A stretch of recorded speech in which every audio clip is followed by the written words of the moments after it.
வரும்போது எல்லாரும் என்ன சொல்லுவாங்க? அதான் இப்ப கேட்டமே, பொங்கலோ பொங்கல். எல்லாரும் சொல்லலாமா? பொங்கலோ பொங்கல், பொங்கலோ பொங்கல். சத்தமே வரலையே. பொங்கல் சாப்பிட்டு ரொம்ப நாள் தான் ஆச்சு, பட் இருந்தாலும் சத்தம் போடலாமே. பொங்கலோ பொங்கல். அடுத்ததான் நமக்கு பொங்கலோ பொங்கல் பத்தி ஆடதான் எல்கா நீர்மலை குழு வராங்க. இந்த பாடல் அறுவடை காலத்தில் விவசாயிகள் மகிழ்ச்சியுடன் கடவுளுக்கு நிறைந்த விளைச்சலுக்காக நன்றி தெரிவிக்கும் திருவிழா மனப்பான்மையை பிரதிபலிக்கிறது.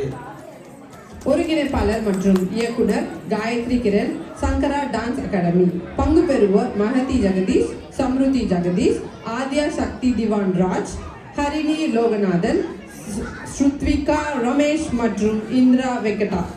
எல்லாரும் அமைதியா இருந்து கேளுங்க. அடுத்ததாக குருகுலம் மாணவர்கள் கிரீன் ரூம்க்கு வந்துருங்க.